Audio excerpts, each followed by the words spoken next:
जय हिंद, नमस्कार मेरे सभी दोस्तों। मैं हिमांशु सिंह आप सभी लोगों का आपके अपने रेलवे वाले हिमांशु सर यूट्यूब चैनल में बहुत बहुत स्वागत करते हैं। आज हम लोग जानेंगे कि कैसे जो कैलकुलेशन स्पीड है वो कैसे स्ट्रॉन्ग किया जा सकता है। हम एग्जाम में कैसे अपने कैलकुलेशन स्पीड को स्ट्रॉन्ग किए थे, किस तरीके का एक्टिविटी करने पर जो कैलकुलेशन है वो स्ट्रॉन्ग हो जाता है। बहुत सारे ऐसे बच्चे हैं जिनको ऐसा लगता है कि कैलकुलेशन स्ट्रॉन्ग करने के लिए जो हम ट्रिक यूज करते हैं या जो भी ट्रिक यूज किया जाता है वो एग्जाम में फालतू होता है। नहीं भाई, ऐसा नहीं है। बहुत सारी ऐसी चीजें हैं जो हम एग्जाम टाइम में अगर हम जब सब कुछ पेन और कॉपी पे ही करेंगे तो शायद हम उन लोगों से पीछे हो जाएंगे जो आधे से ज्यादा कैलकुलेशन दिमाग में ही कर लेते हैं। तो इसके लिए बहुत आसान सा तरीका है। 5 चीजों पर आपको फोकस करना होगा। एक एक करके हम क्रम वाइज सभी चीजों को बताएंगे, आप उसको बस ध्यान दीजिएगा। सबसे पहला क्या होता है, स्पीड और को मेंटेन करने के लिए आपको सबसे पहले टेबल सीखना होगा। क्या टेबल? अब ध्यान दीजिएगा, 3 चीजें इसमें होंगी। पहला क्या है, पहला इसमें आपको सीखना होगा स्क्वायर, क्यूब और टेबल। मतलब है गुणा सीखना होगा आपको। जितने तक आप याद कर सकते हैं, 25, 30, 40, 50, जितने भी मल्टीप्लाई। देखो 20, 25 तक तो 25 तक तो आपको टेबल याद होनी चाहिए एकदम बढ़िया से।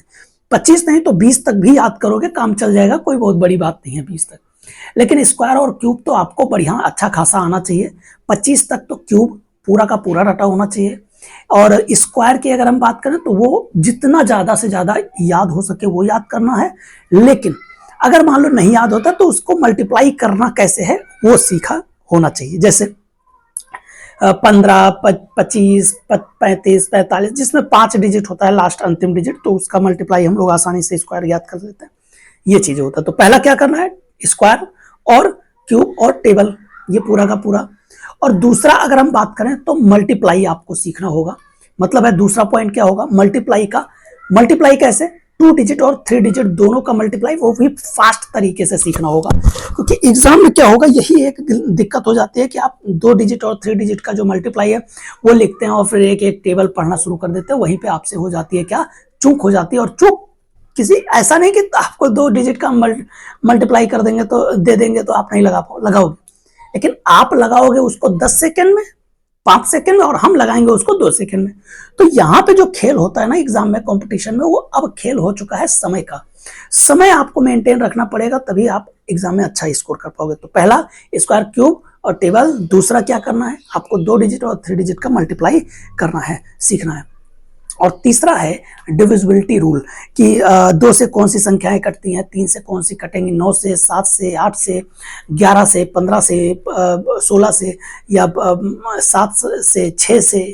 इन सब की डिविजिबिलिटी मतलब आप 1 से स्टार्ट करिएगा और लगभग लगभग 20-25 तक आपको ये डिविजिबिलिटी पता होनी चाहिए कि कहाँ पे कौन सा रूल लगा के हम निकाल सकते हैं, कौन किससे डिवाइड होता है, किस तरीके से हम करेंगे तो आसान होगा। और इसके लिए प्रैक्टिस करना पड़ेगा रोज, कम से कम कोई ऐप आप कैलकुलेशन का जो है डाउनलोड कर सकते हैं, या आप कॉपी पेन से यूज करके। क्योंकि ये एक ऐसी चीज है कि आप एक दिन में नहीं सीख पाओगे, एक सप्ताह में नहीं सीख पाओगे। इसको आप सीखोगे मिनिमम 15 से 20 दिन, 1 महीने लग जाएगा। और इसके साथ साथ उस चीज का प्रयोग आप जब भी प्रैक्टिस करोगे, प्रैक्टिस सेट सॉल्व करोगे, तो उसमें आप उसका प्रयोग करोगे, तभी आप बेहतर कर पाओगे। ठीक है, तो डिविजिबिलिटी रूल जैसे ही आप सीख लोगे, उसके बाद आपको कुछ चीजें ध्यान देना होगा।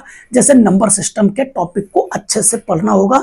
नंबर सिस्टम में यूनिट डिजिट को और रिमाइंडर थ्योरम को आपको बढ़िया तरीके से आना चाहिए। क्योंकि बहुत सारा ऐसा होता है कि हम कैलकुलेशन में फंस जाते हैं और दिक्कत हो जाती है, जबकि क्वेश्चन अगर हम यूनिट डिजिट, डिविजिबिलिटी रूल या हम रिमाइंडर थ्योरम का प्रयोग कर देते हैं तो आसानी से वो आ जाता है। ठीक है, तो नंबर सिस्टम के कुछ टॉपिक को भी आपको रिवाइज करना है। और उसमें जैसे जो एल्जेब्रिक मेथड से जो लगता है a+b का होल स्क्वायर वगैरह के फॉर्मेट पे, वो भी आपको प्रैक्टिस करना होगा। ध्यान दीजिए, प्रैक्टिस करना होगा और प्लस उसको यूज भी करना होगा। और तीसरा होता है परसेंटेज। परसेंटेज के कुछ फॉर्म जो डायरेक्ट होते हैं, जैसे अगर हम बोल दें 6 होल ऑफ 1/4% कितना होगा, रेशियो में बताइए तो 1/16 सर। अगर हम बोलें कि 12.5% को कितना लिखेंगे तो 1/8 सर। अगर हम कहते हैं 14 होल ऑफ 1/7 को कितना परसेंट लिखेंगे तो सर वो 14 होल ऑफ 2/7 को कितना परसेंट लिखेंगे, अरे सर 1/7। तो इन तरीके की चीजें डायरेक्ट अगर आप परसेंटेज को ज्ञात किए रहोगे, दिमाग में रखे रहोगे, कैलकुलेशन किए रहोगे, तो एग्जाम में ये कहीं ना कहीं समय बचाएंगे। तो ये पांचों चीजें आपको दिमाग में नोट करना है। फिर से एक बार हम रिवाइज कर देते हैं। ऐसी 5 कैलकुलेशन ट्रिक्स जो आपको बना सकती हैं हीरो। कौन कौन सी? सबसे पहला है स्क्वायर, क्यूब और टेबल को बढ़िया तरीके से 25 तक कम से कम याद कर लो और प्रैक्टिस कर लो। दूसरा 2 डिजिट और 3 डिजिट का मल्टीप्लीकेशन आप याद कर लो। तीसरा है आपको डिविजिबिलिटी रूल, 0 से और 1 से और 20 तक 22 तक आपको डिविजिबिलिटी रूल पता होना चाहिए। बाकी ऑड इवन नंबर का भी रूल पता होना चाहिए। और तीसरा चौथा आपको क्या करना है?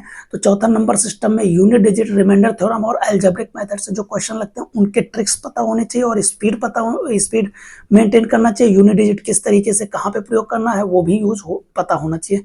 और पांचवा है आप परसेंटेज के कुछ डायरेक्ट फॉर्म आपको रेशियो में दिया गया तो परसेंट में चेंज करना और परसेंट में दिया गया तो रेशियो में चेंज करना। ये आपको बहुत अच्छे तरीके से पता होना चाहिए। ये आपके कंपटीशन को कम भी कर देगा, स्पीड को मेंटेन कर देगा। ठीक है, चलिए फिर मिलते हैं। Thank you for watching this session. Enjoy करिए, मस्त रहिए और इसी तरीके से अनेकों चीजें हम आपको आपके तक पहुंचाते रहेंगे। ठीक है, bye bye, take care. Share और सब्सक्राइब करना बिल्कुल ना भूलिएगा। आपका अपना चैनल है टेलीग्राम @ रेलवे वाले हिमांशु सर, इसमें आप टेलीग्राम पर हमारे साथ जुड़